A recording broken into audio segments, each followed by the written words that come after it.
Assalamualaikum warahmatullahi wabarakatuh. Alhamdulillah, kalimat yang selalu dikejar dan diusahakan oleh orang-orang yang beriman, karena dia sangat yakin dengan kalimat ini segala kebutuhannya akan dipenuhi oleh Sang Pencipta Allah.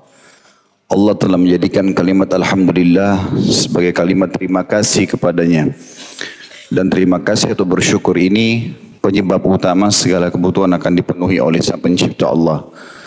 Allah berfirman kekal dalam Al-Quran, A'udzu billahi minasyaitonir rajim, la in syakartum la azidannakum. Kalau kalian bersyukur pasti aku akan tambah. Selanjutnya kita panjatkan salam hormat kita, salawat dan taslim kepada Nabi besar Muhammad sallallahu alaihi wasallam.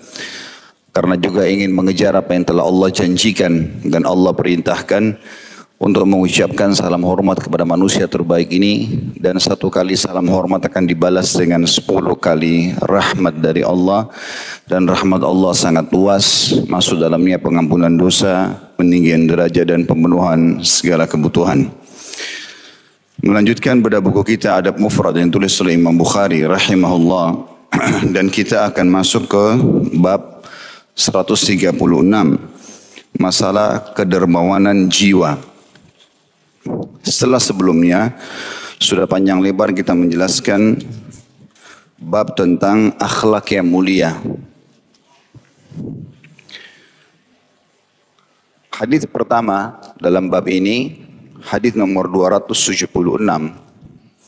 Imam Bukhari berkata rahimahullah, Yahya bin Bukair mengabarkan kepada kami, ia berkata, Al-Laits mengabarkan kepada kami dari Ibnu Ajlan, dari Al-Qa'qa'ah, dari Abu Salih, an Abi Hurairah radhiyallahu anhu, anin Nabi sallallahu alaihi wasallam qala, Laisal ghina an kathratil arad, walakinnal ghina ghinan nafs. Dari Abu Hurairah radhiyallahu anhu, dari Nabi SAW beliau bersabda, kekayaan bukanlah tolok ukurnya dari banyaknya harta, melainkan kekayaan itu adalah kayanya jiwa. Ada penjelasan kata di situ, makna arad yang Nabi SAW gunakan dalam hadis adalah perhiasan dunia.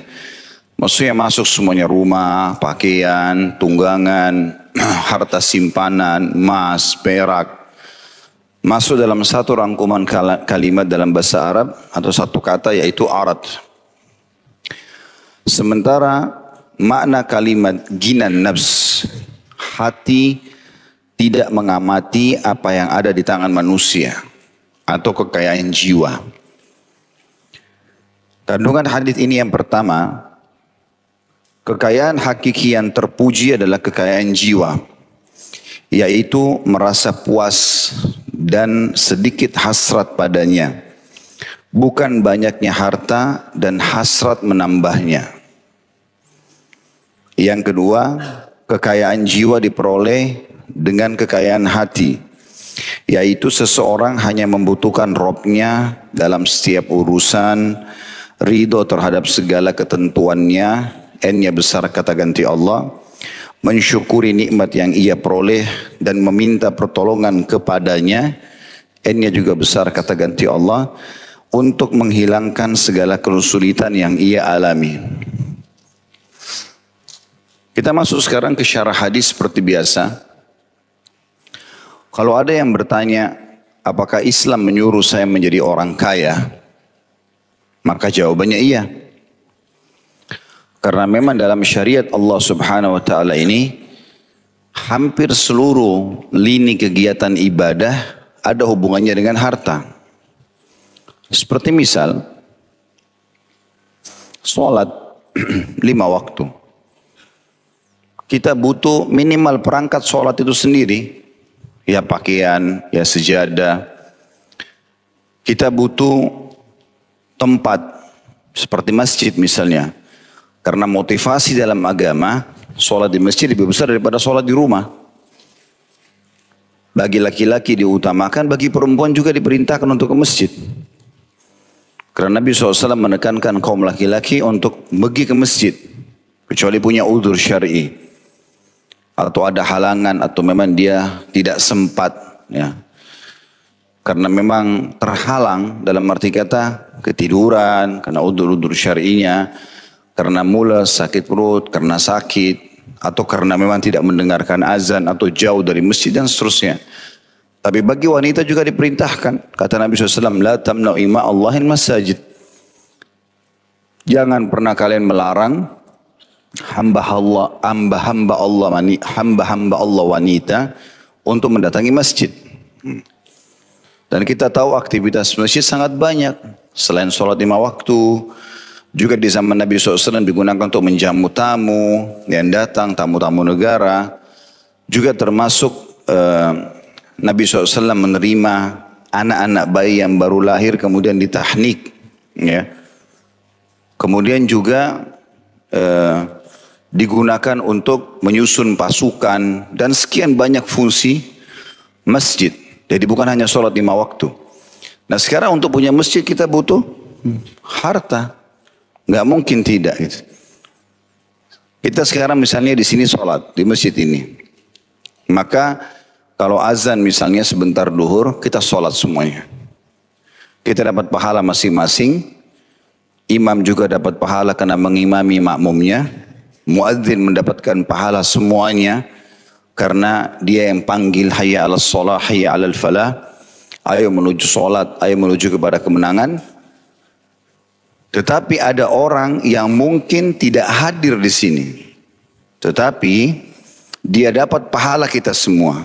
Yaitu orang yang membangun masjid ini. Dan itu karena harta. Gitu kan? Contoh saja. Kita tahu dalam rukun Islam ada 2 yang sangat berhubungan dengan harta. Yaitu zakat hanya bisa didapatkan bagi orang yang mampu, punya harta. Yang harta itu dia atau berada padanya atau kita bahasakan dia pertahankan selama setahun. Masa haul. Baik dia investasikan, baik dia simpan. Berarti kan dia punya harta selama setahun itu. Baru kena syarat pertama zakat. Dan ada kadar minimal 85 gram emas. Berarti bagi yang tidak punya harta tidak masuk dalam mendapatkan pahala zakat. Kemudian juga haji yang kedua bagi yang mampu. Makna mampu? Mampu secara finansial, harta. Dan mampu juga secara fisik. Begitu juga dengan menuntut ilmu misalnya. Imam Syafi'i rahimahullah mengucapkan kalimat yang perlu direnungi oleh semua para penuntut ilmu. Beliau mengatakan tidak akan pernah bisa bertemu antara ilmu yang banyak. Menjadi tokoh ulama yang bisa didengar ilmunya, kemudian diikuti ajarannya misalnya. Ya, selama tidak berkumpul 2 hal. Yang pertama panjangnya waktu belajar dan yang kedua harta yang cukup untuk disiapkan. Karena butuh harta. Imam-imam dulu, orang-orang zaman dulu mereka beribadah luar biasa. Mereka menuntut ilmu ini jadikan sebagai ibadah. Mereka menempuh jarak-jarak yang jauh untuk menuntut ilmu. Kita tahu sekarang sekolah-sekolah mahal. Gitu kan? Orang mau kuliah itu sekolah dasar, SMP, SMA. Begitu juga dengan kuliahnya. Butuh biaya yang besar untuk menuntut ilmu. Maka ada hubungannya sama harta. Jihad pun begitu. Hampir mayoritas ayat Al-Quran tentang jihad Allah dahulukan bi amwalikum wa anfusikum. Dengan harta dan juga jiwa kalian. Seperti itulah. Maka berarti ada harta dan Nabi SAW contohkan itu. Setiap kali mau jihad, selalu saja baginda Nabi SAW mengumandangkan dulu di masjid, jihad, kumpulkan harta kalian. Lalu Nabi SAW kumpulkan tuh. Para sahabat datang membawa harta-harta mereka. Setelah terkumpul harta yang cukup, menurut perhitungan Nabi SAW, maka beliau baru menyusun pasukan, baru fisik. Sampai ada di antara sahabat yang miskin, mereka tidak punya uang, mereka tidak punya tunggangan, mereka nggak punya perangkat perang. Nggak ada pedang, nggak ada perisai. Datang ke hadapan Nabi SAW, lalu ingin ikut. Ya Rasulullah, saya mau ikut. Mau ikut jihad. Tapi nggak ada semua ini. Saya nggak punya perlengkapan, miskin. Bisa nggak saya dikasih? Nabi SAW tidak punya, karena semua orang pakai perangkatnya masing-masing. Maka mereka pulang dengan kondisi menangis, gitu kan? Mereka berharap bisa melakukan ibadah itu, tapi nggak punya. Berarti kan motivasi dalam Islam untuk memiliki harta ada, gitu kan? Dan kita tidak disuruh jadi orang miskin dalam Islam. Tidak disuruh bekerja, bergerak. Dan semua orang punya potensi yang sama sebenarnya. Bukankah kita sama-sama punya waktu 24 jam? Kita sama-sama punya 2 mata, punya 2 kuping. Kita tidak bicara orang cacat. Umumnya orang tidak cacat, gitu kan? Maka kita punya potensi yang sama. Kita punya lisan sama untuk berbicara, kita punya hati sama, ya, kita punya segala-galanya sama. Kecuali kalau orang-orang yang kaya dan mampu itu punya 25 jam per hari, kita 24 jam, mereka beda sejam mungkin, tapi ini enggak. Artinya untuk mendapatkan kesuksesan bersama bisa, asal orang itu mau. Makanya Allah menyebutkan dalam umumnya dalil ya. A'udzubillahi minasyaitonirrajim. Walladzina jahadu fina lanahdiyannahum subulana. Orang-orang yang memaksakan diri menuju ke jalan-jalan kami, artinya menempuh apa yang telah kami perintahkan dan kami halalkan, termasuk cari rezeki, kami akan pandu ia ke jalan-jalan kami. Kan seperti itu. Dan motivasi para salafus saleh tentang masalah ini besar sekali. Umar bin Khattab pernah menghardik orang yang datang duduk di masjid tidak mau keluar bekerja. Mereka mengatakan kami bertawakal kepada Allah. Umar marah. Umar mengatakan, kalian mengatakan tawakal Allah duduk dalam masjid, sementara kalian sudah tahu Allah tidak pernah mencatatkan sebagai sebuah keputusan langit akan menurunkan hujan emas dan perak. Keluar cari rezeki Allah. Sufyan al-Thawri juga pernah memarahi beberapa orang yang duduk di Masjidil Haram selepas sholat Jumat. Ditanya, kenapa kalian di sini? Mereka bilang, kami bertawakal kepada Allah. Sufyan marah rahimahullah, salah satu ulama tabi'in. Keluar dan cari rezeki Allah. Jangan kalian menjadi beban bagi kaum muslimin. Artinya ada motivasi untuk itu ya. Itu dulu poin ditaruh di benaknya Bapak Ibu sekalian. Kita disuruh bergerak. Kalau sekarang kita masih mustahik, orang yang berhak menerima zakat, karena kita masuk dalam salah satu dari 8 golongannya, maka kita harus punya target satu waktu kita jadi muzaki yang mengeluarkan zakat itu. Innamal a'malu binniyat. Orang sesuai dengan niatnya. Kalau dia niat seperti itu Allah akan kasih, gitu kan? Itu poin penting. Ini dulu poin yang harus Bapak Ibu taruh di benak. Berarti kita disuruh menjadi orang yang mampu secara finansial. Dan pepatah bahasa Arab mengatakan taharrak fa inna fi harakati barakah. Bergerak karena di setiap gerak itu akan ada berkah. Poin yang lain dalam hadis ini sebenarnya dijelaskan bukan atau jangan difahami kita nggak boleh kaya. Tapi yang boleh kaya itu adalah jiwa kita saja. Bukan itu yang dimaksud. Yang dimaksud adalah poin pertama dan tadi saya jelaskan tetap kita harus punya pendapatan. Kita punya, ya, agama ini adalah agama yang menyuruh kita bergerak. Banyak ibadah kita berhubungan dengan harta. Tetapi setelah kita punya harta, kita harus tahu harta itu harus dikontrol dengan kekayaan jiwa. Itu makna hadis ini. Kekayaan jiwa. Artinya kita tidak cinta kepada harta itu berlebihan. Sehingga pada saat diminta untuk disedekahkan kita siap. Kan? Pada saat Allah uji harta itu hilang, bangkrut, kita siap. Karena bagi kita itu bukan target utama. Jadi pertemukan antara 2 konsep ini ya. Konsep pertama kita dianjurkan agar punya pendapatan. Dan ini bagian dari syarat kita. Tapi pendapatan ini harus dikontrol dengan kekayaan jiwa. Kekayaan jiwa ini nanti yang akan mengawasi harta itu. Kalau orang tidak menghubungkan antara kedua ini, artinya jiwanya itu tidak bergantung pada harta itu. Datang dikeluarin sama dia. Saya kasih contoh-contoh banyak diantaranya. Pernah saya sebutkan itu ya.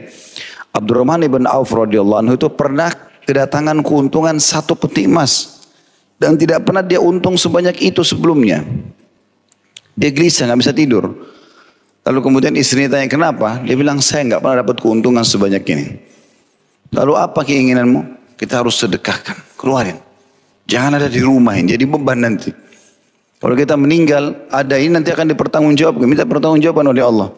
Padahal dia seorang pengusaha yang kita tahu pengusaha itu manusia ini subhanallah begitu terbuka pintu-pintu peluang ini. Mungkin dulu dia belum punya kendaraan atau belum punya usaha. Dia niat kalau sudah punya usaha kecil dia sudah cukup. Padahal sebenarnya tidak seperti itu manusia. Mereka punya sifat tamak. Nanti kalau sudah punya usaha kecil pengen usaha lebih besar. Punya mobil 1 pengen punya mobil 2. Punya rumah kecil pengen rumah besar. Dan memang itu Nabi SAW bilang. Manusia tidak akan pernah puas sampai tanah kuburan masuk ke dalam mulutnya. Ya, kalau sudah meninggal baru dia berhenti. Gitu kan. Memang sudah begitu. Tapi orang kalau menghubungkan antara kekayaan harta dengan kekayaan jiwa ini seperti contoh Abdurrahman, lalu dia sedekahkan semuanya tidak terkecuali. Setelah sedekah habis semalam suntuk begadang sama istrinya, dia mengatakan alhamdulillah, saya sekarang tidak ada beban, gitu kan. Ternyata besok karena dia sedekah itu dapat 2 peti. Ya. Keuntungannya jadi double. Dia bicara lagi sama istrinya, ini tambah banyak hartanya. Sedekah lagi, hari ketiga 3 peti. Terus saja selama dia sedekah, datang terus keuntungan berlipat-lipat ganda. Kalau masih ingat pernah saya ceritakan kisah dia, mau habisin hartanya. Takut hisapnya berat hari kiamat karena terlalu banyak. Dia udah gak bisa hitung lagi hartanya radhiyallahu anhu. Sampai kata Nabi SAW, kalau Abdurrahman genggam tanah, lalu dia jual laku. Karena cerdasnya dalam berdagang gitu. Dia genggam tanah, dia bisa jual tanah itu. Gitu kan. Maka yang terjadi Abdurrahman takut ada hisab hari kiamat. Dia mau habisin hartanya. Tapi dia mau hubungkan antara mengeluarkan harta itu dengan membantu orang supaya tidak sia-sia. Bukan hanya sekedar buang begitu saja. Kayak orang misalnya bakar uangnya atau pakai foya-foya pada hal yang haram. Enggak. Dia cari siapa orang muslim di Madinah yang hasil panen kurmanya jelek. Cari keliling dapat satu kebun kurma besar, semua hasil satu kebun jelek, dibeli sama dia. Mau jual berapa? Orang itu cuma iseng sebut harga dibayar sama Abdurrahman. Tujuannya hanya habisin uang. Sekaligus bantu. Udah dikumpulin semua kurma-kurma jelek itu sama dia. Dan dia buat iklan, siapa yang mau silakan ambil gratis. Orang yang punya kebun sudah untung. Sekarang kurma ditumpuk sama dia. Jadi hartanya sekarang berubah jadi kurma. Siapa yang mau ambil gratis silakan. Selain bantu itu juga bantu orang yang butuh ini. Rupanya karena kurmanya kurang bagus, orang nggak ada yang mau ambil. Walaupun dia mau sedekahkan. Abdurrahman tenang saja karena dia sudah selesaikan hartanya. Rupanya di Yaman tersebar penyakit. Dengan hikmah Allah SWT. Dan penyakit itu hanya bisa diobati dengan kurma jelek. Sampai utusan orang Yaman datang ke Madinah. Siapa yang pernah punya kurma seperti ini? Jelek gitu. Nggak jadi kurmanya. Ada yang rusak-rusak, kering-kering. Mereka taunya Abdurrahman. Buka malah gratis gitu. Orang-orang ini bilang, enggak, kita nggak mau gratis. Mau bayar. Maka mereka membeli dari Abdurrahman, untung lagi. Double dari uang yang dia keluarkan. Maka Abdurrahman senyum mengatakan apa boleh buat sudah. Berarti memang sudah harus begini. Tetapi di sini teman-teman, kita bisa lihat bagaimana dia tidak menjadikan harta sebagai target utamanya.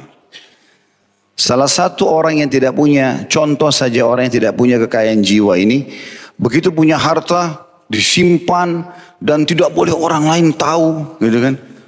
Bahkan selalu dibersihkan. Ya, dirawat berlebih-lebihan. Untuk apa semua ini? Akhirnya tidak ada kekayaan jiwa. Itu kalau contoh aja ya, orang seperti ini kalau hilang satu produknya dia, satu walaupun kecil, sudah buat tidak tidur berapa hari. Nah, dia kepikiran.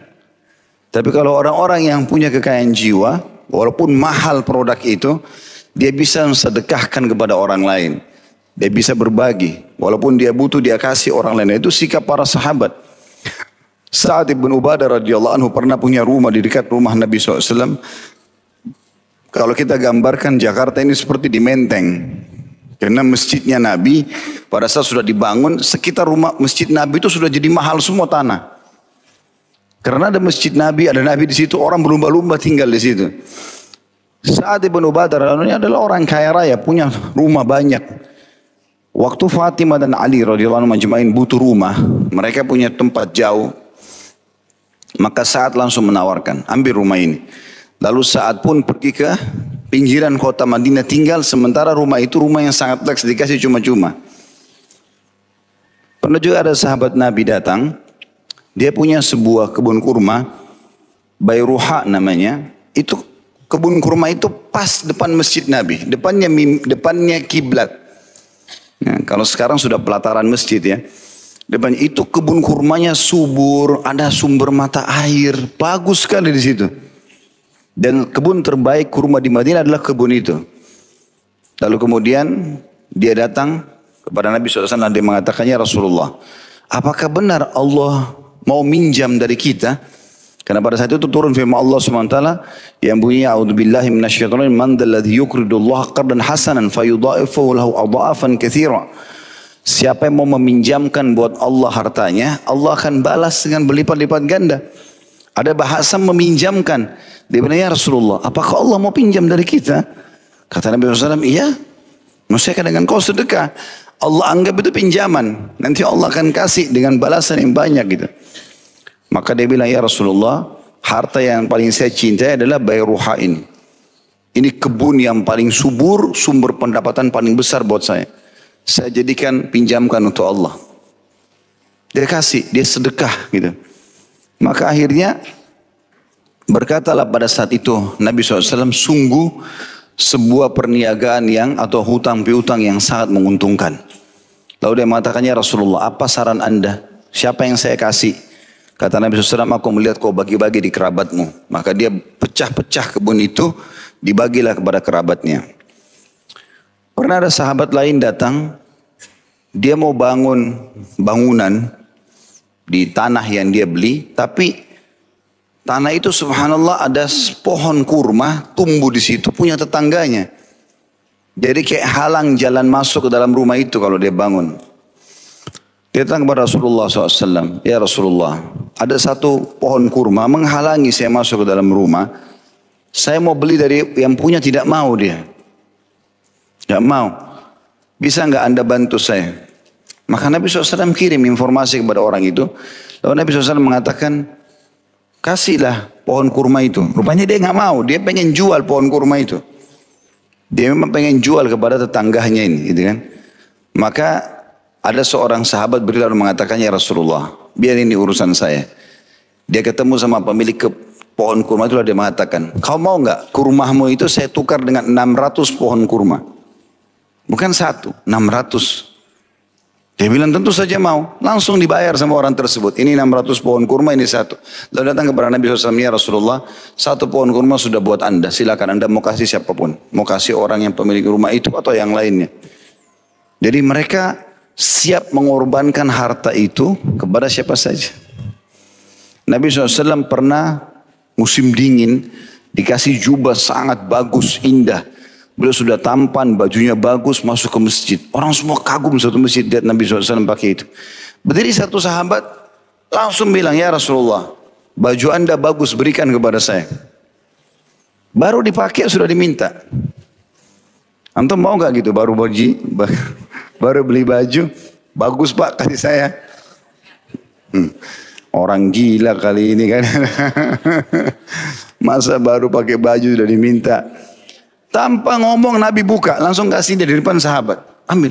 Orang-orang pada hardik dia. Kenapa kok minta bajunya Nabi? Baru Nabi pakai gitu loh. Dia seakan-akan kok nggak tahu malu ini gimana. Maka jawaban dia, saya nggak minta kecuali saya minta keberkahannya. Maksudnya dia takut nanti ada orang lain lebih dulu minta. Maka dia minta dari Nabi. Dan saya berharap justru saya dikafani dengan baju ini. Tapi itu sikap para sahabat. Cuma yang kita lihat bagaimana Nabi SAW tidak mencintai hartanya lebih daripada itu. Langsung kasih orang gitu. Nah ini yang dikatakan kekayaan jiwa. Harta tetap dikejar, kita punya harta karena banyak hubungannya dengan syariat kita, tapi dia diawasi dengan kekayaan jiwa itu.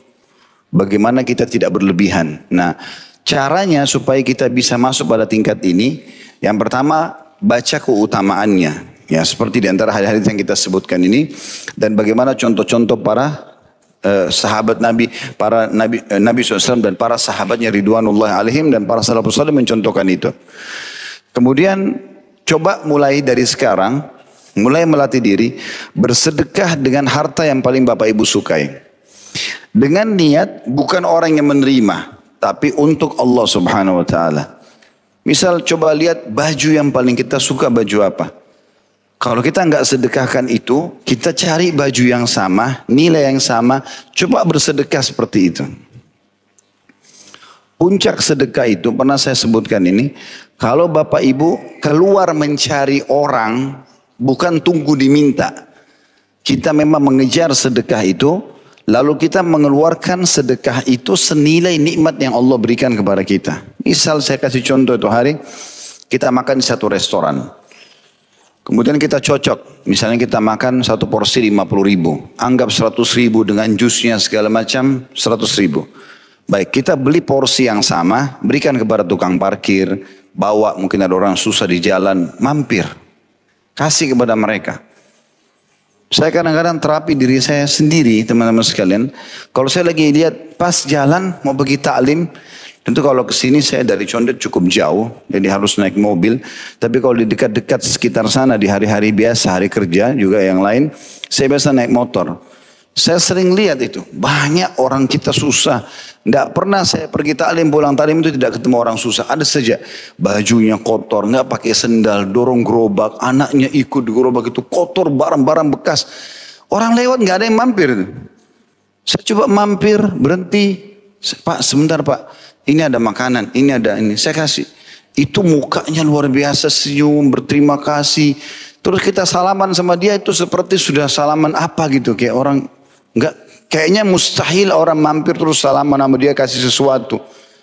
Ini teman-teman melatih diri kita terbiasa coba memberikan yang terbaik yang kita miliki pada saat itu. Kemudian juga kita merendah, oh ternyata orang susah ini juga punya teman kok, kita bisa bersalaman sama dia, misal contoh. Maka coba latih seperti itu. Kalau Anda cuma sekedar menunggu kapan ada kesempatan sedekah, belum tentu kita sedekah dalam satu pekan. Belum tentu. Ada juga orang subhanallah saking bakhilnya, gitu kan? Itu kotak amal masjid sudah ada tertulis kotak amal, dia nggak mau sumbang. Kenapa ini? Itu kan bukan untuk pengurus, bukan untuk orang, untuk Allah ini. Masih nggak mau juga, gitu kan? Atau ada orang miskin sudah jelas-jelas susah. Terus Bapak Ibu mau modelnya seperti apa? Sudah mati di depan kita baru kita mau sedekah. Udah bajunya kotor, kakinya pincang, pakainya susah, duduk pinggir jalan. Oh kayaknya anak pinjaman tuh. Kayaknya dia masih sehat, pura-pura saja. Ini setan manusia ini. Hah? Terus maunya bagaimana orang itu? Sudah mati baru kita bilang oh iya perlu bantuan. Kok aneh benar. Memberikan sedekah beda dengan zakat ya. Kalau zakat penerima-penerimanya itu terbatas, 8 golongan. Kalau sedekah orang kaya pun bisa kita kasih sedekah. Jadi nggak ada alasan untuk tidak sedekah dengan orang susah itu, karena orang kaya pun boleh kita kasih kan. Sekarang orang tua saya misalnya mampu, boleh nggak saya belikan dia mobil, belikan rumah, boleh sedekah, kasih dia makan. Teman-teman saya semua orang kaya, tapi saya traktir mereka makan, boleh. Apalagi orang miskin begitu. Alasannya apa nolak ini? Alasannya apa? Saya kemarin ketemu, subhanallah Allah perlihatkan saya beberapa orang yang Masya Allah di Indonesia kita bicara ini. Lingkup orang yang suka sekali bersedekah. Saya tablik akbar di sebuah tempat. Orang ini Masya Allah datang, saya tahunya nanti setelah tablik akbar. Ada teman-teman kita berdagang seperti di depan itu, jual-jualan semua, banyak, mungkin lebih baik daripada di depan ini. Karena tablik akbar itu, Masya Allah yang hadir bisa 10.000 orang gitu. Banyak sekali di luar itu yang jual-jual. Rupanya dia datangi pedagang-pedagang ini, dia tanya, ini apa jual? Oh ini pakaian, ini apa ini? Setelah itu dia suruh stafnya pegawai beli semuanya. Beli, pakai uang dia pribadi, beli semua ini. Pedagang-pedagang dibeli semua. Terus suruh bagi cuma-cuma pada jemaah. Nggak ada yang tahu perbuatannya. Nanti saya disampaikan sama salah satu ketua panitia saya. Ustaz ini tadi Masya Allah dia beli semua dagangan ini. Semua pada senyum nih pedagang-pedagang karena habis barangnya. Kemudian dibagikan lagi pada orang. Ini punya kekayaan jiwa orang seperti ini. Dia udah gak pandang hartanya untuk disimpan, ya. Bukan tidak boleh simpan harta ya. Nabung itu boleh saja, tetapi jangan sampai tidak mengeluarkan sedekah atau tidak mendahulukan hubungan dia dengan Allah SWT dan kehidupan akhiratnya daripada dia simpan harta. Ada orang begitu luar biasa gitu. Terlalu berlebihan. Sampai subhanallah mobilnya pun kalau orang naik gak boleh begini, gak boleh begitu. Bakhilnya luar biasa gitu. Awas kakinya kotor, jangan ini. Terus bagaimana? Maunya bagaimana? Kan bisa dibersihin nanti kan? Kalau kita berikan masukan mungkin lah, tapi ada orang tidak, subhanallah. Ada orang tidak. Saya pernah naik satu mobil dengan beberapa orang. Naik mobilnya orang itu, kemudian begitu naik, pas mau turun, pelan-pelan tutup pintu. Tiba-tiba bahasa begitu. Jangan keras-keras, mobil ini otomatis begini-begini. Padahal sebenarnya pada saat turun gak keras tutup pintunya, saya tahu. Tapi sudah berlebihan subhanallah. Orang seperti ini bahaya, biar tidur mimpi nanti mobilnya nanti dicoret orang kah, apa. Karena selalu berlebihan, semuanya serba ketakutan, gitu kan. Nah ini gak ada kekayaan jiwa. Jadi fahami hadis ini sebagaimana saya titik beratkan tadi, bahwasanya kita tetap disuruh menjadi orang yang kaya dan mampu, karena ini bagian dari syariat kita, tapi dikuatkan atau dilindungi dengan kekuatan atau kekayaan jiwa yang dimaksudkan dalam hadis ini. Itu yang dimaksud tadi. Makanya Nabi SAW membahasakan laisal gina an kathratil ard. Bukanlah kekayaan itu dinilai dari banyaknya harta. Berarti kita tetap boleh punya harta, tapi tolok ukurnya orang itu kaya yang sebenarnya bukan karena banyak hartanya secara fisik, tetapi dia punya harta itu diawasi dengan walakinnal ghina ghinan nafs. Tetapi kekayaan itu dinilai orang ini kaya raya kalau dia bisa menyatukan antara harta yang secara fisik tadi dengan kekayaan jiwanya. Kekayaan jiwanya. Tentu orang miskin juga teman-teman. Banyak Masya Allah orang-orang miskin yang punya kekayaan jiwa yang luar biasa gitu. Miskin tapi selalu mau memberi. Saya juga berapa kali Allah perlihatkan orang-orang seperti ini di Indonesia, Masya Allah. Hidupnya susah tapi suka memberi. Apalagi nih dia mau kasih orang. Kalau dia tidak bisa kasih secara fisik atau benda misalnya, dia selalu coba berkhidmat apa nih, apa yang dia bisa bantu. Dia ingin berikan sesuatu gitu kan. Loyalnya luar biasa untuk mencari rezeki kepada Allah SWT, untuk mencari pahala di sisi Allah SWT. Jangankan kita bicara hal-hal besar teman-teman, hal-hal kecil. Kalau kita nggak bisa memberikan sesuatu benda kepada orang, menghilangkan masalah yang bisa menimpa orang sudah pahala di sisi Allah. Kata Nabi SAW, aku diperlihatkan seseorang dari umatku menikmati surga yang sangat luas dengan segala fasilitasnya hanya karena dia pernah memindahkan duri dari jalanan agar tidak menimpa orang lain. Menghilangkan masalah dari orang pun sudah jadi pahala di sisi Allah SWT. Maka jadi orang yang punya kekayaan jiwa seperti ini, suka memberi, mendahulukan orang lain. Kalaupun Allah kasih harta, dia yakin itu bukan punya dia, gitu ya. Jadi usahakan menghindarilah kalimat-kalimat yang membawa pada itu. Itu mobilku. Tuh sudah itu yang ujung tuh, itu rumahku. Bahaya sekali kalimat-kalimat seperti ini ya. Nanti akhirnya bisa membawa kepada ini. Ya. Kalau bisa gunakan kalimat yang bagus misalnya, di mana tinggalnya Pak? Ada rumah yang Allah amanahkan di sana. Kan lebih bagus, lebih merendah.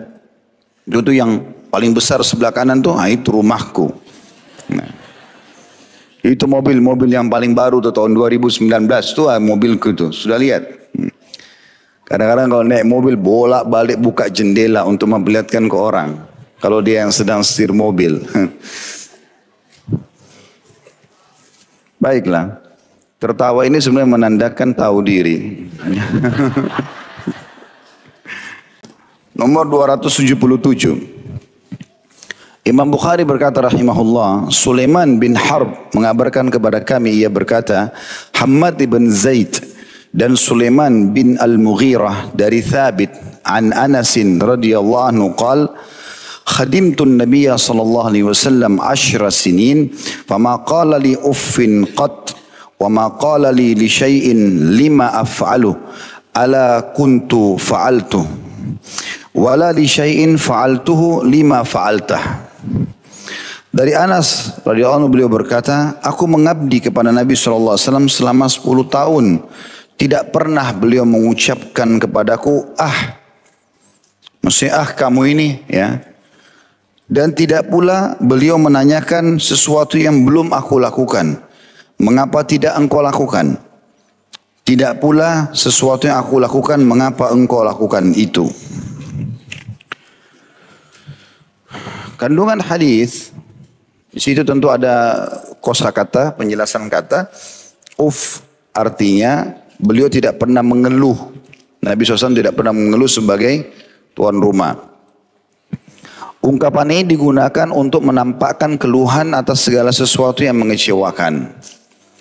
Kita masuk kandungan hadis. Yang pertama, hadis ini menunjukkan kesempurnaan akhlak beliau sallallahu alaihi wasallam serta kebaikan pergaulan dan juga kelapangan hati beliau sallallahu alaihi wasallam.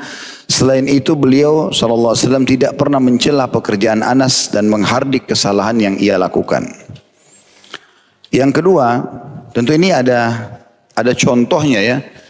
Di poin pertama ini, Anas bin Malik berkata suatu hari pernah, jadi Anas bin Malik ini bekerja di rumah Nabi SAW selama 9 tahun. Anas bin Malik pernah saya ceritakan ini ya. Ibunya dia bernama Ummu Sulaim atau julukan lainnya Rumaisa, Gumaisa. Ini perempuan yang dijamin masuk surga oleh Nabi SAW. Malik, Anas bin Malik, ya. Malik ini suami pertama Ummu Sulaim yang diajak masuk Islam tidak mau. Akhirnya dia keluar dari rumah karena bertengkar sama istrinya. Terus ketemu sama musuh-musuhnya di jalan, dibunuh oleh musuh-musuhnya. Menikah dalam keadaan kafir. Lalu Ummu Sulaim menikah sama Abu Talha. Ya, yang masyhur, yang punya anak mati. Saya sudah pernah ceritakan kisahnya. Akhirnya dia menyabarkan suaminya gitu kan. Dan akhirnya diberkahi biologis dia dengan suaminya. Intinya Ummu Sulaim ini orang yang sangat baik, soleha. Begitu Nabi SAW hijrah di Madinah, dia bawa Anas bin Malik ini, anaknya dia. Dia mengatakan, ya Rasulullah, ini anak saya. Biarkan berkhidmat kepada anda. Maka tinggallah dari umur 9 tahun sampai 19 tahun membantu Nabi SAW. Nah, di sini Nabi SAW disebutkan bagaimana bermuamalahnya dengan Anas. Nabi SAW menyebutkan instruksi di rumah itu 1, 2, 3, 4, 5. Setelah itu selesai, Anas bin Malik jalankan sendiri. Salah satu ciri Nabi SAW adalah akhlak yang mulia. Beliau tidak pernah mencela pekerjaan Anas dan menghardiknya. Maksudnya menyalah-nyalahkan perbuatannya. Kalau ada yang kurang, dinasihatin. Contohnya adalah Anas bin Malik berkata, satu hari pernah Nabi SAW punya hajat yang aku disuruh untuk membelinya di pasar. Waktu itu umurnya Anas masih 9-10 tahun. Masih anak-anak sekali. Dia ceritakan, dia bilang, saya keluar dari rumah Nabi SAW. Begitu mau ke pasar, di lapangan di sebelah masjid Nabi, ada lapangan luas waktu itu. Ada anak-anak yang sebaya dengan aku. Lalu mengajak aku bermain. Maka aku pun melupakan hajat Nabi SAW. Lalu aku bermain sama dia. Sama mereka gitu. Gak lama kemudian, ada suara dari belakangku mengatakan, ya Unais. Unais ini dalam bahasa Arab namanya ismu tasghir, mengecilkan nama itu dengan tujuan panggilan sayang. Ya. Namanya dia Anas diganti jadi Unais, gitu kan? Mirip seperti Aisyah radhiyallahu anha ummul mukminin, beliau kulitnya putih, pipinya kemerah-merahan. Bahasa Arabnya warna merah itu hamra, tapi Nabi ganti Humaira. Ini namanya panggilan lebih sayang lagi gitu kan. Maka Anas bin Malik berkata, tiba-tiba lagi waktu aku lagi asyik bermain melupakan hajat Nabi SAW, ada suara dari belakang yang mengatakan, ya Unais, panggilan sayang, gitu kan? Padahal dia melupakan hajat Nabi SAW. Lalu dia bilang, saya balik ke belakang, ternyata Nabi SAW. Baru saya ingat kalau Nabi punya hajat. Maka Nabi SAW tidak marah padaku. Dia cuma mengatakan, wahai Unais, tidakkah kau selesaikan dulu hajatku, baru kau bermain? Maka Anas pun pergi ke pasar, belanja, baru kemudian bermain bersama teman-temannya. Ya, ini mungkin dibandingkan, terutama ibu-ibu bermuamalah dengan pembantunya. Mungkin telat sendiri sedikit buat teh, mungkin pakainya belum dicuci, disetrika, sudah seperti bukan manusia yang sedang dihadapin. Keluar semua tuh kebun binatang, ya. Kata-kata yang tidak baik, seakan-akan dia bukan manusia. Ibu dan bapak sekalian tahu nggak? Kalau pembantu rumah tangga kita itu punya hasil seperti kita, dia nggak bakal mau jadi pembantu rumah tangga. Makanya Nabi SAW ingatkan, pernah kita bahas di bab pembantu itu kan? Yang kata beliau, orang-orang yang membantu kalian adalah orang yang telah Allah mudahkan untuk memenuhi hajat-hajat kalian. Maka muliakan mereka dengan memberikan makan apa yang kalian makan, memberikan pakaian apa yang kalian kenakan. Seperti itulah. Yang kedua, tidak dibolehkan bersikap tenggang rasa dalam perkara yang ketentuannya telah ditetapkan dalam syariat. Karena hal tersebut merupakan bentuk pengamalan amar ma'ruf nahi mungkar. Maksudnya, walaupun kita bertoleransi, ya, tidak menghardik yang berlebihan atau menyalahkan pembantu atau orang-orang yang bekerja, tapi bukan berarti kita biarkan dia dalam kemungkaran. Kalau salah kita ingatkan, kayak dia tidak sholat atau dia mengambil barang, kita ingatkan. Karena orang kalau tidak dijelaskan poin kedua kandungan hadis ini, orang akan memahami, oh kalau begitu apapun kesalahan pembantu nggak usah diingatkan. Enggak, bukan itu yang dimaksud. Jadi yang dimaksud sini adalah bagaimana Nabi SAW itu selama Anas 10 tahun bekerja, kalau Anas lagi kerjakan satu perbuatan, kemudian dia tersibukkan dengan perbuatan yang lain, Nabi tidak salahkan kenapa dia alihkan ke pekerjaan yang lain. Karena nggak mungkin dia pindah kecuali ada keperluan. Seperti itulah. Nabi SAW cuma ingatkan karena mana yang ini misalnya. Udah dia lanjutkan pekerjaan selesai. Tapi nggak perlu marah-marah gitu. Ya. Karena ini juga diambil dari sikap Nabi SAW, pernah kita pelajari hadisnya, yang Nabi sempat marah dengan pembantu Ummu Salamah. Yang pada saat Ummu Salamah menceritakan radhiyallahu anha, pernah satu hari Nabi SAW datang ke rumahku, kemudian beliau sambil memegang siwak, beliau memanggil-manggil pembantuku, gitu kan. Lalu ternyata pembantu itu tidak menyaut. Maka aku pun masuk ke kamarnya dan pembantu ini sedang bermain dengan kambing kecil. Masih ingat gak? Allahu a'lam. Anggap ingat. Ya. Akhirnya kata Ummu Sulaim, kata Ummu Salamah radhiyallahu anha, kenapa kau masih di sini sementara saya lihat Nabi SAW memanggil-manggilmu? Dia mengatakan saya tidak dengar. Lalu segera dia datang kepada Nabi SAW lalu mengatakan, ya wahai Rasulullah, ya, sesungguhnya atas nama Allah yang telah mengutusmu dengan benar, aku tidak dengar. Kata Nabi SAW, kalau bukan karena qisas, aku nanti bisa dihukum juga, aku akan menghukummu dengan kayu siwak ini. Jadi ada hardikan dari Nabi SAW gitu kan. Kita perlu pertemukan antara kasus pembantunya Ummu Salamah dengan kasus Anas bin Malik. Jadi Anas bin Malik maksudnya adalah, dia kalau sudah kerjakan satu perbuatan, kemudian dia pindah ke pekerjaan lain, Nabi SAW tidak salahkan dia, cuma mengingatkan saja. Begitu juga kalau misalnya dia belum mengerjakannya, ya.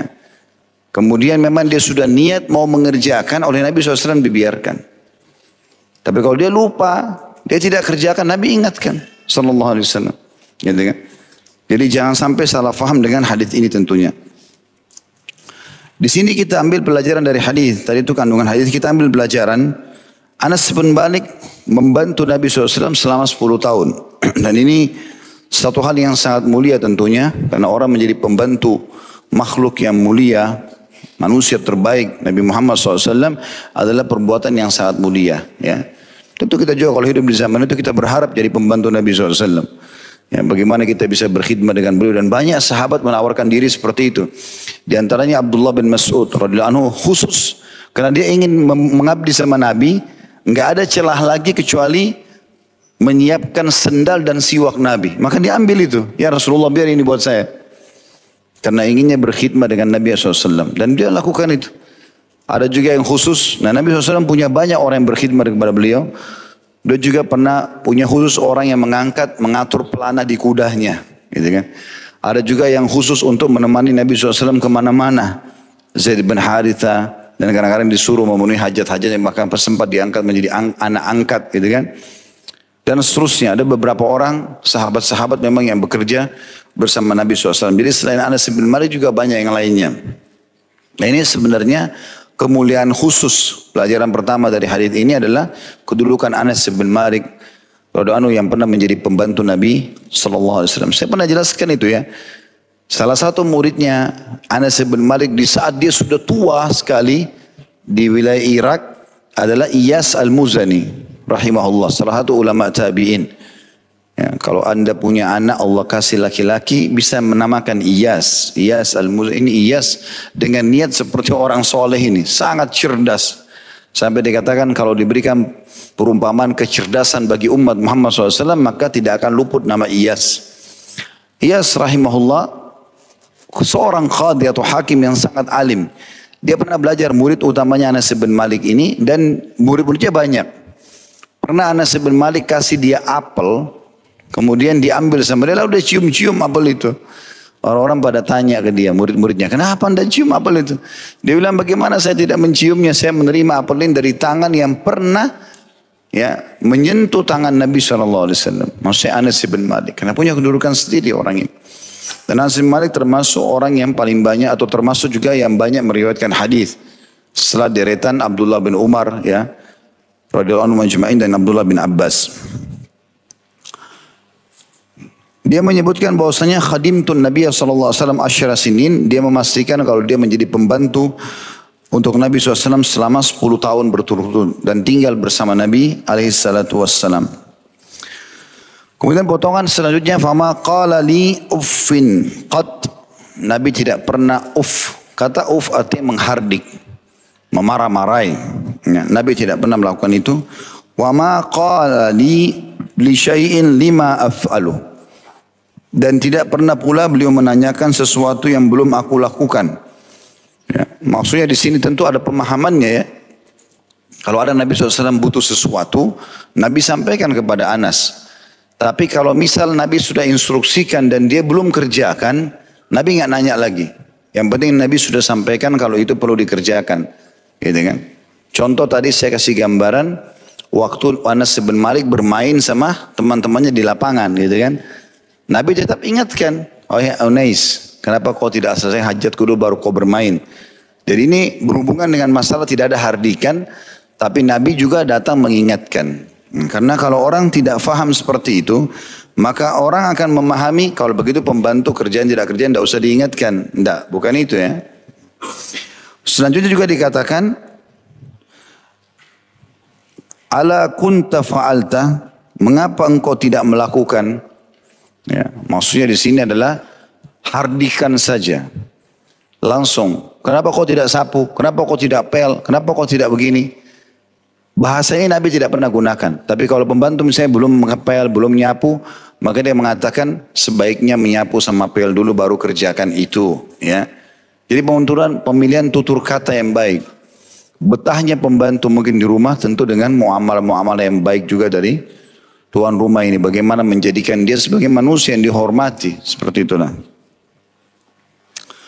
Juga potongan yang lain, wala li syai'in fa'altu, dan tidak pula sesuatu yang aku lakukan, lima fa'alta, mengapa engkau lakukan itu?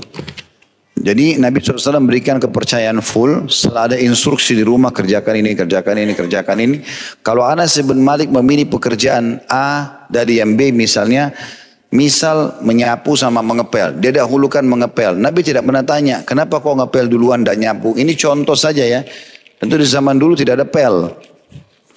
Karena rumah orang tidak pakai keramik atau granit kayak kita sekarang. Umumnya orang tanah bangunannya. Rumah Nabi SAW juga lantainya tanah. Masjid Nabi pun tanah. Bahkan kalau kita telusuri riwayat-riwayat, para sahabat Nabi itu sholat dalam kondisi menggunakan sepatu.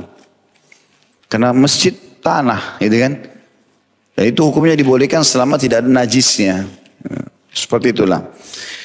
Yang jelas ini contoh saja tadi masalah sapu dan ngepel. Karena Anas bin Malik membelikan hajat-hajat Nabi SAW. Selanjutnya 278. Imam Bukhari berkata, Ibnu Abil Aswad mengabarkan kepada kami, ia berkata, Abul Malik bin Amr mengabarkan kepada kami, ia berkata, Samaha bin Abdurrahman bin Al-Asham mengabarkan kepada kami, ia berkata, Sami'tu Anas bin Malik radhiyallahu anhu yaqul, kana Nabi sallallahu alaihi wasallam rahiman wa kana la ya'tihi ahadun illa wa'adah wa anjaza lahu in kana 'indah وأقيمت الصلاة وجاءه عربي فأخذ بثوبي فقال إنما بكي من حاجتي يسيرة وأخاف أنساها فقام معه حتى فرغ من حاجته ثم أقبل فصلى. Aku mendengarkan Anas bin Malik radhiyallahu anhu, sahabat yang sama tadi, berkata, Rasulullah SAW adalah seseorang yang sangat penyayang. Tidak ada seorang pun mendatangi beliau melainkan beliau menjanjikannya untuk memberinya suatu hari. Jadi kalau ada yang bilang saya punya hajat begini, kalau Nabi punya Nabi kasih, kalau belum Nabi janjikan di hari lain dan memenuhi permintaan jika beliau mempunyai. Pernah iqamah maksudnya ya, ini tulis terjemahnya qomat, iqamah untuk sholat dikumandangkan, lalu seorang Arab Badui datang lalu memegang baju beliau. Ya, sambil berkata, kebutuhan yang ada padaku sedikit, sementara aku khawatir melupakannya. Maka beliau berdiri bersamanya hingga dia selesai dari keperluannya. Kemudian beliau kembali lalu sholat.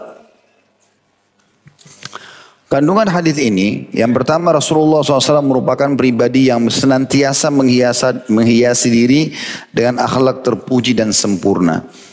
Jadi tidak ada celah yang bisa orang menilai buruknya Nabi SAW. Karena selalu beliau mendahulukan, memberikan kebutuhan orang lain, gitu kan, dan mengalah buat diri beliau sendiri. Yang kedua, anjuran agar berlemah lembut kepada orang yang tidak tahu dan tidak marah atas perbuatan yang ia lakukan. Karena orang Badui ini tidak faham. Dia cuma tahu sekarang cara mintanya harus begitu. Orang-orang Badui di padang pasir biasa kasar. Dalam hadis ini dikatakan dia pegang baju Nabi. Lalu dia cuma mau sampaikan, dia punya hajat. Dia mengatakan, kebutuhanku tinggal sedikit, maksudnya kebutuhan di rumah. Minta Nabi bantu. Padahal sudah iqamah sholat. Ya. Kan bisa saja habis sholat. Tapi ini iqamah sholat. Sini tinggal takbiratul ihram dan Nabi jadi imam. Tapi dia pegang baju Nabi. Dia minta itu. Nabi SAW berlemah lembut. Karena pasti orang ini lakukan karena jahil. Dia nggak tahu. Masa orang sudah faham, kemudian mau tahan bajunya Nabi, kemudian Nabi sudah mau takbiratul ihram jadi imam, baru dia sampaikan, kan bisa habis sholat. Tapi berarti dia tidak faham orang ini. Kebodohannya ini Nabi toleransi, gitu kan. Terbukti Nabi setelah itu pergi, memenuhi hajat dia lalu kembali mengimami sholat. Jadi makmum-makmum pada nunggu. Ya. Yang ketiga, dibolehkan menunda takbiratul ihram ketika iqamah telah dikumandangkan jika ada satu kepentingan. Ya, di antara kepentingan misalnya imamnya tiba-tiba pas iqamah sudah mau takbiratul ihram baru ingat tidak punya wudhu misalnya. Maka dia boleh mengatakan sebentar saya wudhu dulu, dia keluar wudhu lalu dia kembali mengimami sholat. Contoh hajat mendesak. Enggak.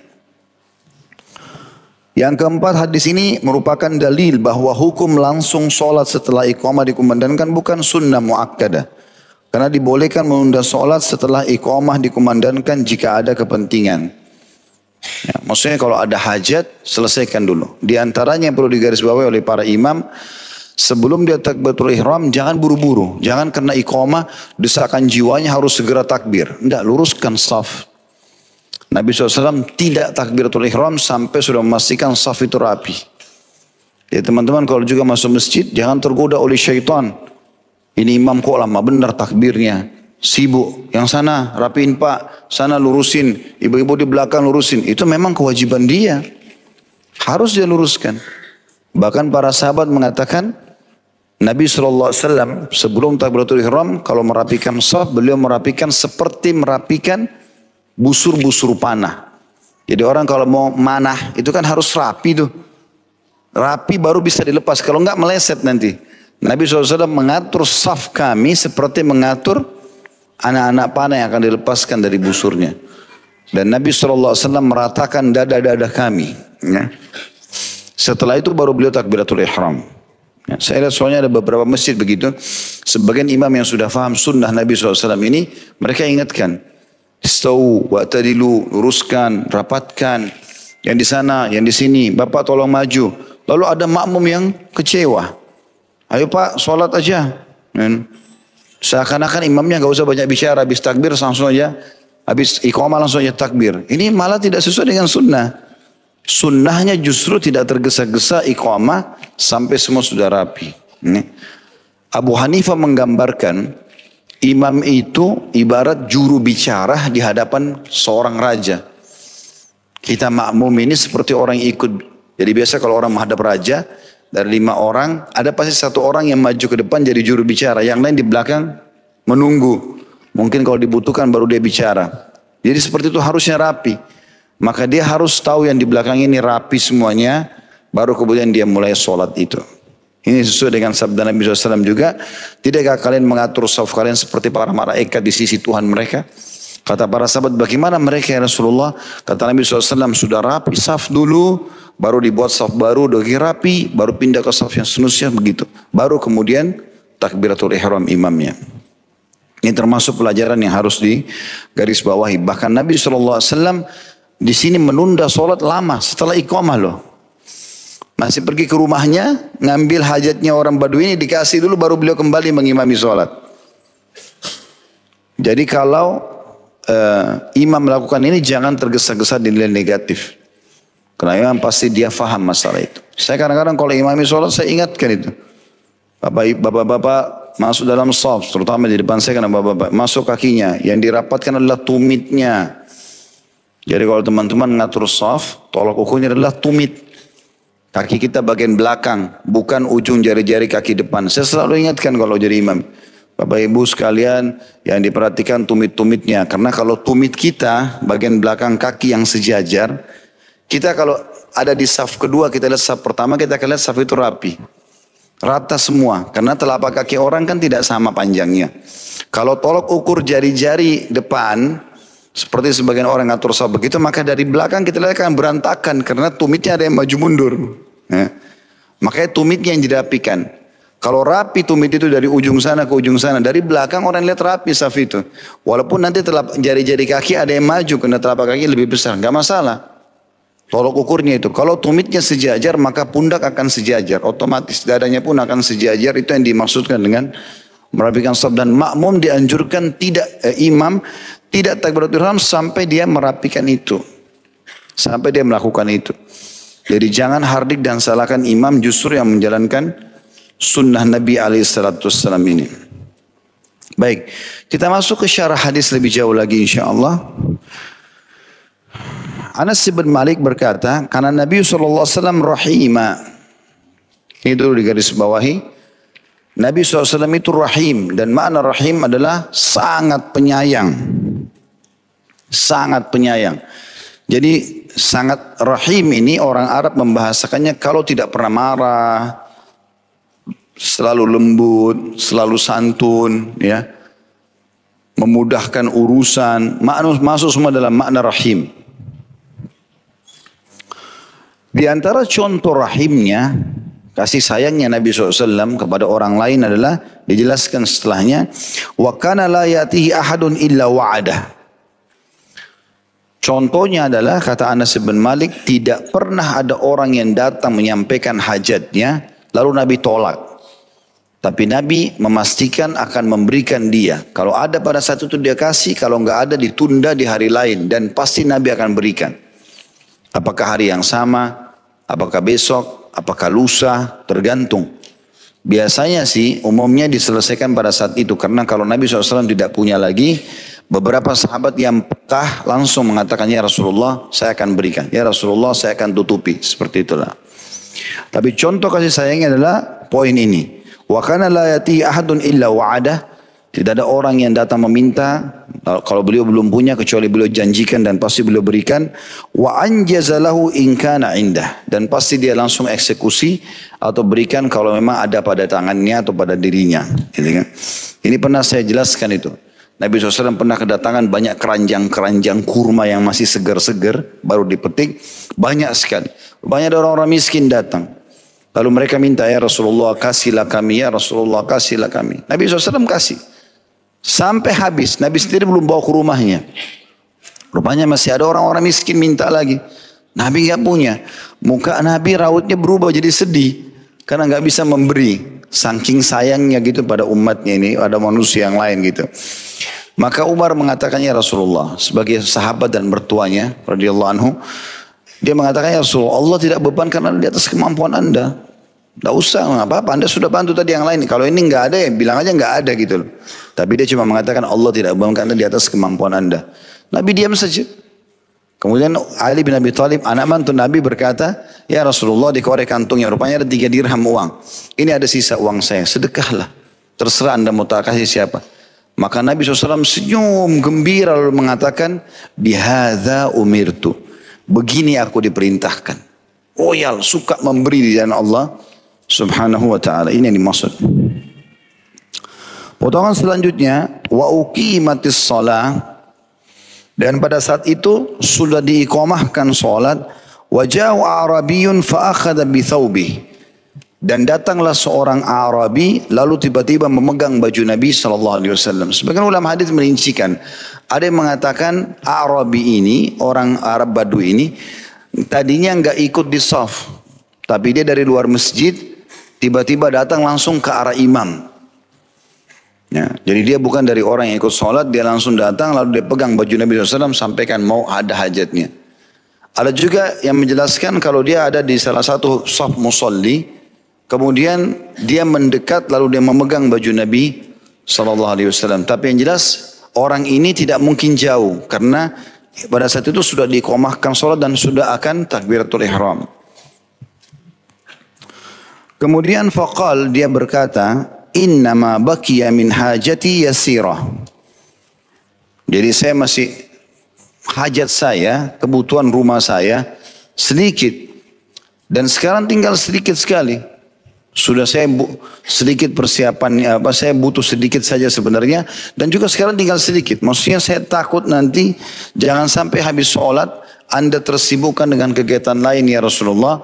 Dan saya juga lupa, saya langsung pergi. Akhirnya saya dituntut oleh istri sama anak saya. Maka saya sampaikan sekarang. Ya. Dan ini bentuk kasih sayang Nabi SAW. Beliau tidak marah. Beliau nggak bilang nanti aja habis sholat. Nggak ada. Nggak ditunda kebaikan itu. Langsunglah Nabi SAW dikatakan faqama ma'ahu hatta faragha min hajatihi. Nabi SAW berdiri bersamanya. Salah satu maknanya adalah ke rumah Nabi SAW untuk memenuhi hajat orang ini yang diambil dari rumah Nabi SAW. Sampai selesai barulah aqbala fasalla. Beliau kembali lalu mengerjakan sholat. Ini pernah juga saya ceritakan kisah orang Badu yang lain ya. Di mana dia datang kepada Nabi SAW di depan para sahabat dengan kasarnya. Dia mengatakan, hai Muhammad, berikan hajatku, kebutuhanku. Tidak panggil Rasulullah, panggil nama gitu kan. Hai Muhammad, padahal Allah Subhanahu wa ta'ala sendiri ya memanggil Nabi Muhammad SAW. Kalau dengan namanya dalam Al-Quran pasti dihubungkan dengan Rasulullah. Ya. Jadi dikatakan misalnya Muhammad dalam akhir surah Al-Fath, Muhammadun Rasulullah. Jadi Allah tidak panggil Muhammad saja tanpa ada panggilan Rasulullahnya atau utusan Allah gitu kan. Atau Allah mengatakan ya ayuhan nabi, hai nabi. Allah panggil dengan nabi karena memuliakan Nabi Muhammad SAW gitu kan. Maka kita kalau panggil nama beliau harus ada salawat minimal itu kan. Atau kita mengatakan ya Rasulullah, ya Nabi Allah seperti itu. Walaupun nabi-nabi lain Allah panggil dengan nama-namanya kan. Ya Adam, wahai Adam, gitu kan. Allah panggil seperti itu. Allah panggil Musa, ya Musa, gitu kan. Dipanggil dengan namanya. Tapi Nabi Muhammad SAW tidak, karena kemuliaan beliau. Orang ini datang langsung bilang, hai Muhammad, penuhi hajat saya. Orang-orang ada di masjid jengkel sama orang ini. Gak ada adab, gak ada akhlak, mau punya hajat. Nabi SAW tapi Nabi diam. Mereka, karena ada Nabi mereka diam. Maka Nabi SAW mengatakan, apa hajatmu? Dia bilang, saya butuh begini dan begitu. Nabi kasih. Yang beliau punya dikasih pada saat itu. Tapi tidak disebutkan apa yang dikasih. Setelah dikasih, Nabi tanya, cukupkah? Dia bilang belum. Rupanya orang ini kalau secara retorika kasar sekali. Tapi sebagian ulama hadis menanggapi mengatakan orang ini badui. Memang dasarnya dia di padang pasir, begitu cara ngomongnya. Suami istri begitu ya. Memang cara ngomongnya itu menurut sebagian orang mungkin kasar, tapi menurut dia mungkin tidak. Bagi dia, ini utusan Allah, saya bisa minta sama dia gitu loh. Tapi cara mintanya yang dianggap kasar oleh orang-orang. Maka Nabi SAW dengan sangat tenang mengatakan, baiklah ikut bersamaku ke rumah. Maka ikut ke rumah, tapi di masjid ini sudah gemuruh nih. Ini orang kok kasar benar, udah minta hajat gitu loh. Dan bagaimana Nabi SAW sangat sabar menghadapi orang ini. Yang jelas sampai di rumah, Nabi SAW kasih semuanya apa yang dia perlukan, lalu Nabi tanya, cukupkah?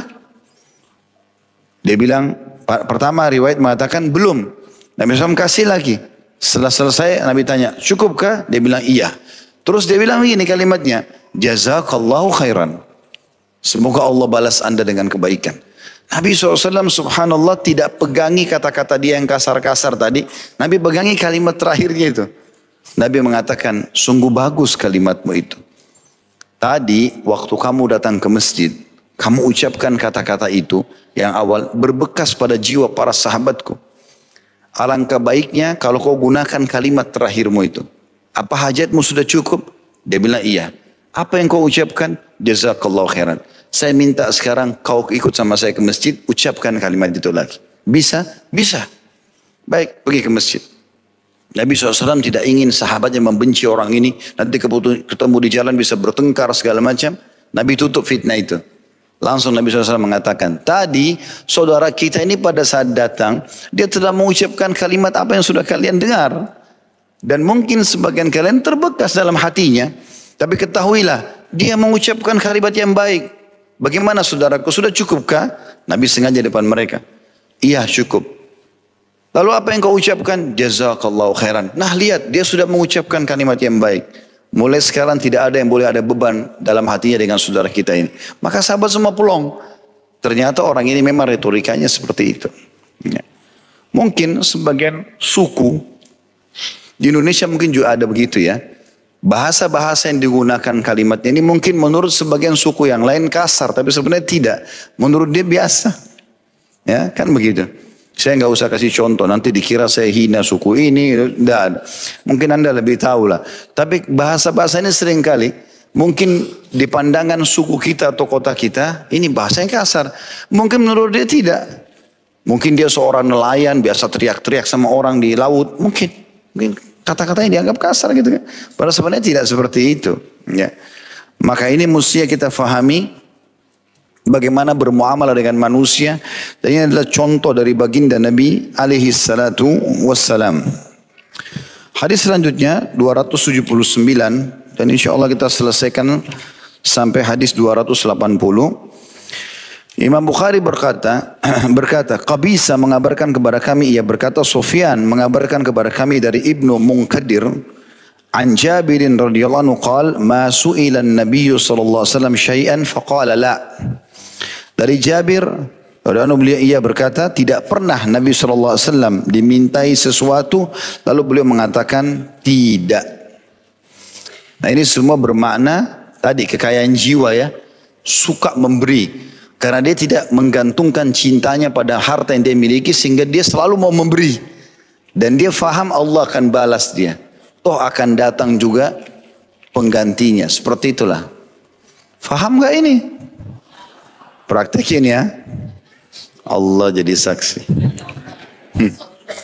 Lah iya. Mau bagaimana insya Allahnya. Sedangkan saya tanya, masih ingat gak hadis ini? Diam. Lupa. Baiklah. Kandungan hadis. Hadis di atas menunjukkan betapa besar kedermawanan dan kemurahan hati Rasulullah SAW. Karena beliau tidak pernah menolak permintaan seseorang. Apabila beliau memiliki harta, maka beliau akan memberinya. Dan jika tidak, maka beliau akan meminta maaf dengan cara yang bijak. Hadis ini memberikan pelajaran kepada kita bahwasanya salah satu penilaian kekayaan jiwa itu adalah seseorang suka memberi dan tidak menolak permintaan orang lain. Selama itu bukan maksiat, beri saja. Ya. Bahkan Nabi SAW sedih kalau tidak bisa memenuhi hajat seseorang. Ya. Kalau kita kadang-kadang sedih kalau selalu memberikan hajat orang gitu ya. Nyesal, kenapa tadi saya beli yang itu ya. Musia ini saja. Digoda oleh syaitan akhirnya kurang pahalanya. Ingat, anak panah yang sudah dilepaskan, peluru yang sudah dilepaskan, jangan ditarik lagi. Ya? Ada orang begitu, bersedekah satu yayasan 20 juta. Syaitan godain itu sementara perjalanan. Kayaknya besar sekali. 10 juta aja, yang 10 juta kan bisa dikasih tetangga, mau bisa begini. Oh iya, telepon lagi. Pak, bisa saya tarik lagi enggak? Peluru sudah ditembakin, gimana caranya mau ditarik ini? Ya? Kalau sudah keluarin karena Allah, lupain udah. Seakan-akan gak pernah ada dalam hidup kita. Ada waswas syaitan, a'udzubillahi minasyaitonir rajim. Udah selesai. Biarkan nanti kita terima dalam bentuk pahala yang sempurna pada hari kiamat. Yang terakhir dalam bab kita adalah hadis nomor 280. Imam Bukhari berkata, Farwah bin Abil Maghra mengabarkan kepada kami, ia berkata, Ali bin Mishir mengabarkan kepada kami dari Hisham bin Urwa, ia berkata, Al-Qasim bin Muhammad mengabarkan kepadaku, an Abdullah bin Zubair radhiyallahu anhuma. Abdullah dan Zubair dua-duanya sahabat. Zubair adalah Zubair bin Awam radhiyallahu anhu. Qala ma ra'aitu imra'ataini ajwada min Aisyata wa Asma. Wajuduhuma mukhtalif. أما عائشة فكانت تجمع الشيء إلى الشيء حتى إذا كان اجتمع عندها قسمت وأما أسماء فكانت لا تمسك شيئا لغد. Dari Abdullah bin Zubair radhiyallahu anhuma, ia berkata, aku tidak pernah melihat dua wanita yang lebih dermawan. Aku tidak pernah melihat dua wanita yang lebih dermawan daripada Aisyah dan Asma radhiyallahu anhuma, dan kedermawanan mereka berbeda. Kalau Aisyah radhiyallahu anhu mengumpulkan sedikit demi sedikit, apapun itu sifatnya, jika sudah berkumpul jika sudah terkumpul ia membagikannya atau ia bagikan. Sedangkan Asma radhiyallahu anha tidak pernah menyimpan sesuatu untuk hari esok. Kandungan hadis ini, hadis di atas menunjukkan keutamaan Aisyah dan Asma radhiyallahu anhuma, kedermawanan mereka serta infak yang mereka berikan kepada orang-orang fakir dan membutuhkan. Hadis ini teman-teman memberikan pelajaran kepada kita. Yang pertama, bagaimana Abdullah bin Zubair radhiyallahu anhuma menggambarkan tentang kemuliaan Ummul Mukminin, dua orang Aisyah dan Asma. Dan ini menandakan bagaimana para sahabat juga menukil daripada ummahatil mu'minin. Artinya kalau ada perbuatan baik walaupun dari seorang muslimah boleh diceritakan. Gitu kan? Karena sahabat ini menceritakan tentang dua ummul mu'minin untuk jadi pelajaran bagi umat.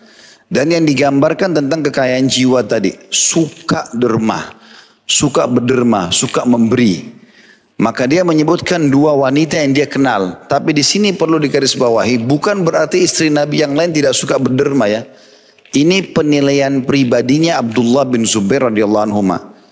Di antara semua istri Nabi, bahkan seluruh wanita muslimah yang dia kenal pada saat itu, tidak ada orang yang lebih dermawan di mata dia dibandingkan dua orang ini, Aisyah dan Asma ya, radhiyallahu anhum ajma'in. Aisyah Ummul Mukminin. Sementara Asma ya, adalah ibunya sendiri. Asma binti Abi Bakar. Asma binti Abi Bakar istrinya Zubair, ibunya Abdullah bin Zubair. Jadi dia gambarkan tentang ibunya dia, gitu kan? Gambarkan Aisyah dengan ibunya. Maka dia pun menggambarkan Dan kedermawanan keduanya berbeda. Berbedanya apa? Setahu Abdullah bin Zubair radhiyallahu anhu majma'in, kalau Aisyah radhiyallahu anha suka mengumpulkan sesuatu, apakah itu makanan, apakah itu harta, setelah berkumpul menurut dia cukup, maka dia bersedekah, gitu, memberikannya. Sementara Asma, seakan-akan Abdullah mengatakan, ibuku itu selalu menghabiskan semua hari itu dan tidak mengumpulkan untuk hari esok. Apakah makanan, apakah segala macam yang dia ingin sedekahkan, dia keluarkan. Seperti itulah. Baik, hadis ini teman-teman sekalian, pelajarannya adalah menyebutkan tentang keutamaan Aisyah radhiyallahu anha, dan memang diantara ummahatil mukminin Aisyah ini yang paling menonjol dalam meriwayatkan hadis. Ya, banyak riwayat yang beliau riwayatkan, bahkan hampir disepakati oleh ulama, wanita yang paling banyak meriwayatkan hadis adalah Aisyah radhiyallahu anha. Cukup banyak hadis yang disampaikan. Kemudian juga praktek-praktek seperti ini paling banyak. Ya. Di antaranya Aisyah radhiyallahu anha pernah diberikan harta 60 ribu dinar atau pokoknya sekian banyak uang oleh Muawiyah bin Abi Sufyan radhiyallahu anhu, dikirimkan. Tidak tiba harta itu pagi hari, tidak tiba sore kecuali sudah habis disedekahkan. Jadi selalu memberi, gitu kan. Kisah yang masyhur yang pernah dia mau buka puasa sama pembantunya, pernah saya sampaikan itu. Kemudian sudah tinggal kalau kita sekarang tinggal berapa detik lagi azan. Mereka cuma punya roti sama minyak. Biasanya orang kalau di zaman dulu tidak punya lagi makanan, yang paling sederhana roti dicelupin di minyak, gitu kan. Minyak zaitun maksudnya ya. Bukan minyak goreng kayak kita, minyak zaitun. Zaitun itu biasa dicelup-celupin untuk dikonsumsi. Roti itu supaya ada rasanya sedikit, maka dimakan. Lalu kemudian ada orang ketuk pintu, waktu dibuka ternyata orang miskin, minta makan. Aisyah suruh pembantunya kasih orang ini. Dikasih lah. Setelah dikasih, pembantunya bilang, wahai Ummul Mukminin, kita nggak punya lagi makanan. Bentar lagi azan nih. Aisyah senyum saja. Tiba-tiba orang itu pada saat sudah jalan, belum hilang bayangannya, udah ada yang ketuk lagi pintu. Bawa satu nampan, isinya 1 ekor kambing, sudah ditaruh dengan roti gandum, pakai za'faran, pakai wangi-wangian segala macam gitu. Maka ditaruhlah, lalu kemudian Aisyah berbuka puasa. Pada saat itu azan, buka puasa sama pembantunya. Sampai pembantunya kenyang, lalu Aisyah senyum mengatakan, ini lebih baik daripada roti keringmu tadi. Artinya harus yakin. Nabi SAW bersabda kepada Bilal, hai Bilal, bersedekah dan jangan kau takut dengan zat pemilik singgasana yang agung. Allah melihat, Allah akan balas. Dan itu harus dilatih dalam jiwa setiap orang beriman, gitu kan. Beri dan penuh keyakinan Allah akan balas. Ada was-was yang menolak, itu berarti syaitan. Lawan, jangan negosiasi sama syaitan. Walaupun di masjid ini syaitan marah sama saya karena saya bongkar kedoknya, tidak apa-apa. Tidak boleh negosiasi. Lawan, kalau dia sudah bisikin, tunda aja sholatnya, nanti aja sedekahnya. A'udzubillahi minasyaitonirrajim. Jangan tunda. Mungkin itu amal terakhir Anda. Mungkin kita melangkah mati habis itu. Itu amal terakhir, jangan disia-siakan. Setiap kesempatan emas amal soleh, kerjakan. Setiap kesempatan dosa, jauhi. Semaksimal mungkin. Karena kita khawatir jangan sampai itu adalah amal terakhir kita. Kemudian cukup banyak riwayat berhubungan dengan Aisyah radhiyallahu anha. Ya. Kalau Asma ini adalah wanita yang mulia, punya julukan Zatun Nitaqain. Apa itu Zatun Nitaqain? Wanita yang punya 2 ikat pinggang. Dari zaman dulu perempuan kalau mau safar, biasanya supaya dia bisa melangkah karena bajunya besar, maka ditaruhlah ikat pinggang di bagian pinggangnya untuk membuat sedikit terangkat supaya bisa melangkah. Waktu Nabi SAW mau hijrah ke Madinah dan beliau bersembunyi di Gua Thur, yaitu di Jabal Thur, ya, maka Asma ini ditugaskan oleh Nabi SAW dan Abu Bakar untuk membawa makanan. Nah, 1 ikat pinggang untuk dia ikat supaya bajunya tidak terlalu keinjak, yang 1 lagi diisi makanan buat Nabi SAW. Dapat julukan itu. Dan dia wanita yang sangat mulia, Asma radhiyallahu anha, gitu kan. Ini istri Zubair bin Awam dan juga orang yang sangat dimuliakan. Ini anaknya Abu Bakar, gitu kan. Tapi dari beda ibu sama Aisyah. Ya, walaupun di sini ibunya Abdullah, tapi memang Asma ini adalah saudarinya Aisyah, cuma beda ibu. 1 ayah, sama-sama anaknya Abu Bakar gitu.